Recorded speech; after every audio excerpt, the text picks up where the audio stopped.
Le cours d'aujourd'hui, on va regarder les différents paramètres de compressibilité à partir de la courbe eudométrique que nous venons d'étudier de manière très détaillée. En termes de prérequis concernant ce cours, on va regarder ensemble la correction. Nous avons environ 22 étudiants qui ont répondu à ce quiz. La première question, c'était en quoi consiste un système de classification des sols. Donc, un système de classification des sols, c'est un véhicule de communication pour les géotechniciens. Un système de classification consiste à grouper en catégories les sols aux caractéristiques semblables. Et ensuite, comme autre bonne réponse, c'est un moyen de créer des catégories des sols d'après leur comportement. Et pour la deuxième question, il existe plusieurs systèmes de classification des sols en géotechnie. Cochez les classifications vues en GC2. Donc, l'année dernière, nous avons vu la classification ISCS, la classification LCPC, la classification HTO et la classification GTR. Donc, félicitations à tous les étudiants qui ont répondu à ces deux questions. Le titre de ce cours, paramètres de compressibilité, classification des sols selon la compressibilité. Comme référence, on peut toujours consulter la mécanique des sols, Université catholique de Louvain de Déhaguer, 2001. Géotechnique mécanique des sols, tome 1, l'Université de Liège, de Robert Charlier, 2007. La déformabilité des sols, tassement, consolidation de Jean-Pierre Magnan. Ensuite, l'introduction à la géotechnique de Jean Lafleur, 2006. Et le cours pratique de mécanique des sols, tome 1, plasticité et calcul des tassements. L'objectif du cours d'aujourd'hui, c'est d'arriver à déterminer à partir de cette courbe eudométrique les différents paramètres de compressibilité. Le premier paramètre qu'on peut déterminer à partir de la courbe eudométrique, c'est la pression de préconsolidation.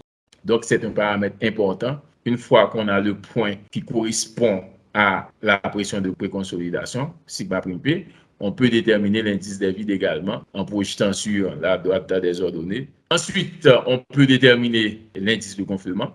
L'indice de gonflement, on le détermine par rapport à la droite AB ou bien la droite de déchargement. On va considérer la droite de déchargement pour pouvoir déterminer la constante de gonflement. Ce sera un nombre adimensionnel, ça n'a pas de dimension et ça a rapport à une pente de la partie initiale de la courbe. Et on appelle ce indice de gonflement CS ou indice de recompression.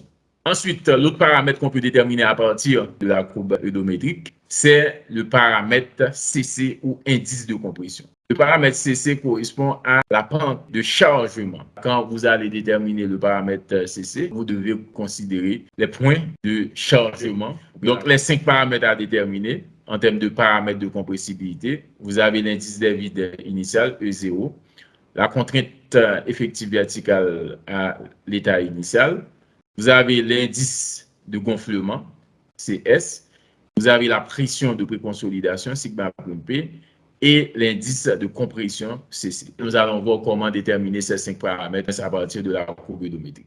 Maintenant, le premier paramètre à considérer, c'est la pression de préconsolidation, qui est un paramètre assez important dans le cadre d'une courbe eudométrique. Vous avez une courbe eudométrique, vous avez deux parties dans la courbe eudométrique, la partie AB et la partie BC, et une valeur pour la pression de préconsolidation qu'on appelle sigma prime P. Et dépendant de la position de la pression de préconsolidation, vous avez des données essentielles à tirer de cette courbe eudométrique. Voici les données. Si vous avez une pression de préconsolidation sigma prime P qui est entre AB, donc à ce moment-là, on aura un faible tassement. Vous aurez des contraintes auxquelles le sol a été déjà soumis. Ensuite, vous aurez à un moment ou à un autre de l'histoire de ce sol que le sol a été soumis à une pression inférieure ou égale à la pression de préconsolidation.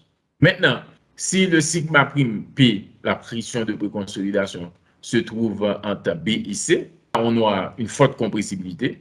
Le sol ne peut pas supporter plus que la pression de préconsolidation sans se déformer de façon importante. Le sol est soumis à des contraintes supérieures à toutes celles qu'il a déjà connues dans le passé. Et on a tendance à avoir la courbe vierge de compressibilité.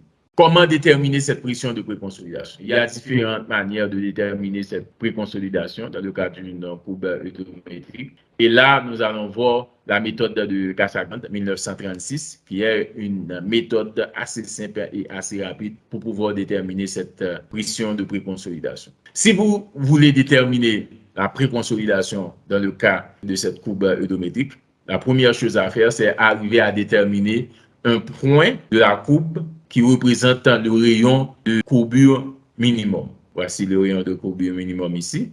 Et ce point, on va l'appeler D. Ensuite, à partir de ce point D, vous allez tracer l'horizontale DD'. À partir de ce point D, vous avez tracé l'horizontale DD' ici. OK? Une fois tracé l'horizontale DD', vous allez tracer la tangente DD second. Une fois qu'on a D second, D et D' qui constituent un angle, vous pouvez tracer la bisectrice de l'angle D', D 2 secondes. Voici la bisectrice qui va nous donner D tierces. Une fois avoir la bisectrice, il suffit de prolonger la droite E', et le point de contact entre la bisectrice D tierces et cette droite E', donc ça nous donne le point de pression de préconsolidation. C'est la méthode de Cassagrande qui est une méthode assez simple et assez rapide utilisée dans les courbes eudométriques pour pouvoir déterminer la pression de préconsolidation. Maintenant, à partir des lois de Terzaghi, nous allons déterminer un autre paramètre de compressibilité. Ce paramètre, c'est la constante de compressibilité. La formule que Terzaghi a utilisée pour déterminer cette constante de compressibilité, c'est delta H sur H égale à 1 sur C, ln de P2 sur P1. P2, c'est la contrainte après application de la nouvelle charge, et P1, c'est la contrainte avant l'application de l'incrément de la charge. Et voici la constante de compressibilité C, et delta H, c'est la diminution de hauteur de l'échantillon, et H est la hauteur initiale de l'échantillon. Et si on regarde cette courbe eudométrique simulée ici, pour pouvoir déterminer cette constante de compressibilité, vous devez considérer la courbe de mise en charge. Et dans la formule, vous allez considérer que C est égal à H sur delta H, delta ln de P. On peut considérer deux contraintes. Dans le cas de cet exemple, nous avons considéré la contrainte 2.4 et 1.2. 2.4, c'est ici, et 1.2, c'est ici. Quand on fait la projection, ici sur cette courbe de chargement, vous aurez le delta H qui est égal à 0,09. Il suffit de prendre la hauteur de l'échantillon qui est 17, de 0,09, et ensuite on multiplie par 2.3 logarithme de la contrainte finale sur la contrainte initiale considérée. À ce moment-là, vous aurez un nombre adimensionnel, la constante de compressibilité qui nous donne 130. Donc, d'après la loi de Terzaghi également, la constante de gonflement, qui s'appelle A, c'est delta H sur H égale à moins 1 sur A ln de P, 0 sur P0 moins 100 delta P. C'est la courbe de déchargement qu'on doit considérer pour pouvoir déterminer cette constante de gonflement. Nous avons vu le delta H, c'est la variation de hauteur de l'échantillon. Le H, c'est la hauteur initiale de l'échantillon. Le A, c'est la constante de gonflement sans dimension. Le P0, c'est la contrainte initiale. Okay, mais comme on est en déchargement, on doit enlever une contrainte à P0 et c'est le delta P0, l'incrément de charge enlevé à l'échantillon. Là aussi, on va avoir un autre exemple. Pour pouvoir déterminer la constante de gonflement de A, on doit considérer la courbe de déchargement. Donc, dans ce cas, on doit utiliser deux contraintes. La contrainte 2,03. 2,03 se trouve ici. Le deuxième point, c'est 1,015. 1,015, voici 1,015 ici. On regarde le delta H par rapport à ces deux points. Voici le delta H très petit ici, c'est 0,03. Vous écrivez 17 sur 0,03 multiplié par 2,3 log et 2,03 sur 1,015 qui va nous donner 387. C'est pour la courbe de décharge. Dans le cas du cours de la dernière fois, nous avons vu que au lieu d'utiliser les courbes eudométriques avec des delta H et des logarithmes de contrainte effective verticale, on peut passer de la variation de delta H aux variations d'indice des vides. Nous savons que dans ces essais-là, les déformations horizontales du sol sont nulles. Les variations de volume du sol se réduisent à celles qui résultent de la composante verticale Z. On peut écrire que le delta V sur V est égal à delta H sur H. On peut écrire cette constante également, le H sur 1 plus E, parce qu'on va supposer que c'est négligeable la déformation des particules du squelette solide. Donc, une fois qu'on a cette constante, on peut écrire que le delta H sur H0 est égal à delta E sur 1 plus E0.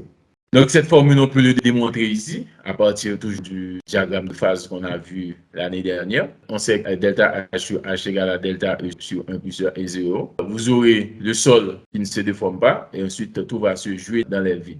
Maintenant, si on a delta H sur H, qui est égal à delta E sur 1 plus E, mais on peut développer cet aspect également delta H sur H. On vient de voir que le fait que la déformation latérale est empêchée, on aura delta V total sur V total. On aura la même surface pour le sol.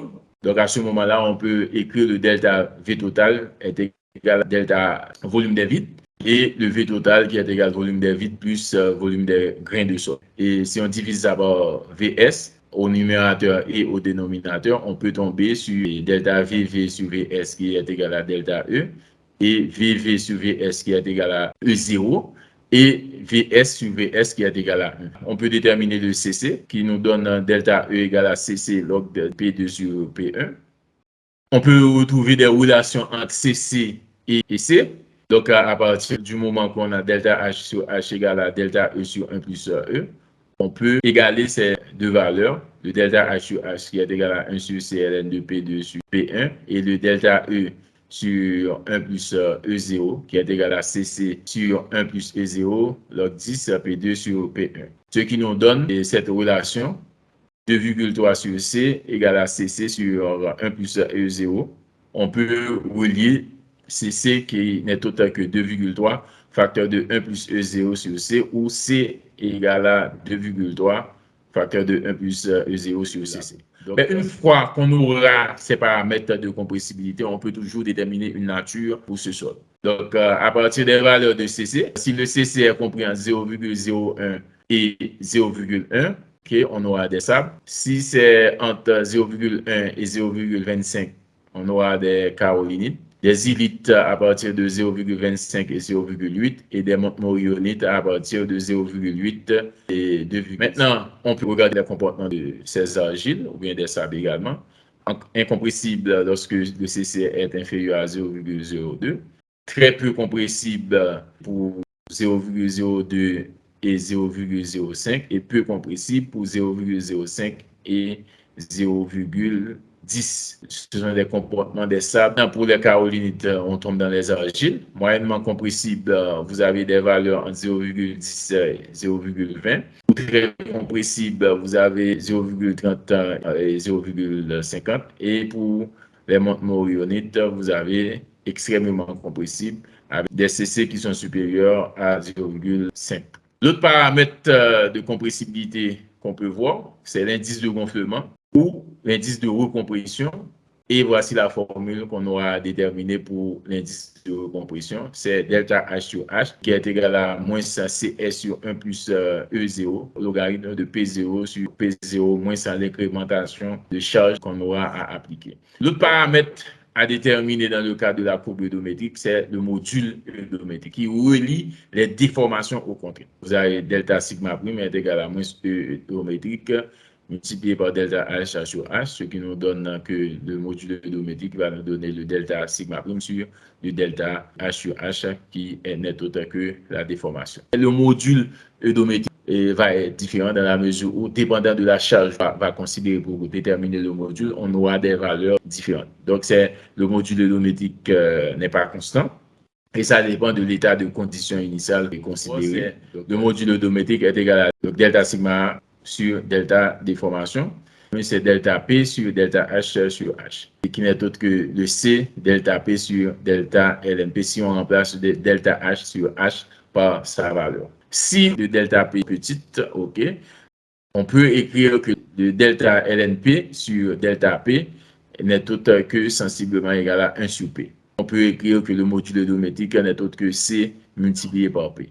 Une fois qu'on sait comment déterminer ces paramètres, maintenant c'est regarder à partir de cette compressibilité, quelle nature ou bien quelle classification qu'on peut donner à travers ce sol. Donc vous avez une couche de sol, vous avez la nappe au-dessus, et au prélèvement à une certaine profondeur. Quand vous avez des sols saturés, vous devez réfléchir en termes de contraintes effectives. Voici la contrainte effective initiale qu'on va retrouver sur le terrain. On fait le prélèvement à une profondeur de 10 mètres ou bien de 20 mètres. On doit calculer d'abord la contrainte effective initiale. Donc, c'est-à-dire sigma prime V0. C'est la première chose à faire. Dès qu'on fait un prélèvement sur le terrain, on doit déterminer la contrainte effective initiale. Une fois qu'on connaît cette contrainte effective initiale sur le terrain, on va implémenter les différentes charges qu'on aura à appliquer sur l'échantillon pour l'essai hydrométrique. Maintenant, on connaît l'épaisseur de la couche considérée, on connaît l'état initial du sol. À partir de cela, on établit la courbe eudométrique de l'échantillon. On va déterminer les paramètres de compressibilité, que ce soit CS, CC ou bien la pression de préconsolidation. Là, on peut dire à partir de la position de la pression de préconsolidation, si le sol est normalement consolidé, si le sol est surconsolidé ou bien si le sol est sous-consolidé. C'est le cas qu'on va voir ici, déterminer la classification des sols selon la compressibilité. Pour un sol normalement consolidé, sigma prime V, 0, est sensiblement égal à sigma prime P. À ce moment-là, sigma prime P va se trouver ici. Si le sol est normalement consolidé, vous aurez l'application d'une surcharge au sol. Okay? Ça va provoquer des tassements suivant la courbe vierge. Et dans le passé, ce sol a tassé uniquement sous son propre.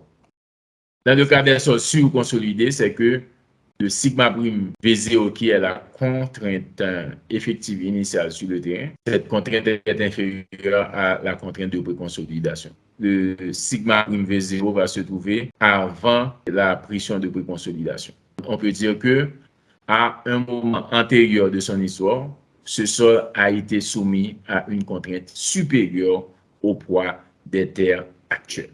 Si on aura un sol sous-consolidé, vous aurez sigma prime P qui est ici, et le sigma prime V0 va être supérieur à sigma prime P. On peut dire que la consolidation primaire n'a pas encore terminé, et le sol n'a pas encore été soumis à une contrainte aussi élevée que cette contrainte effective initiale sur le terrain. En termes de bilan et intérêt de la classification, pour les fondations sur sol surconsolidées, vous aurez sigma prime V0 plus delta sigma prime inférieur à sigma prime P, et on aura des faibles tassements, voire même négligeables. Pour les fondations sur sol normalement consolidées, sigma prime V0 est égal à sigma prime P. Pour toute surcharge qu'on va utiliser, ça va entraîner un tassement dépendant de la constante de compressibilité. Maintenant, pour les fondations sur sol sous-consolidées, vous aurez un sol non constructible, sans traitement particulier. Vous aurez des déformations même sans surcharge appliquée. Donc, voici les trois cas ici. Ce sera tout pour aujourd'hui en termes de synthèse. Détermination des paramètres à partir de la courbe hydrométrique du sol. Les 5 paramètres à déterminer au laboratoire. Compression vierge, détermination des paramètres hydrométriques, consolidation, surconsolidation. On a vu la notion de compressibilité, méthode de Casagran. On peut utiliser la loi de Terzaghi pour trouver la constante de compressibilité. Et dans la globalité, ça traduit une synthèse assez complète par rapport à tout ce qu'on a vu dans ce cours d'aujourd'hui.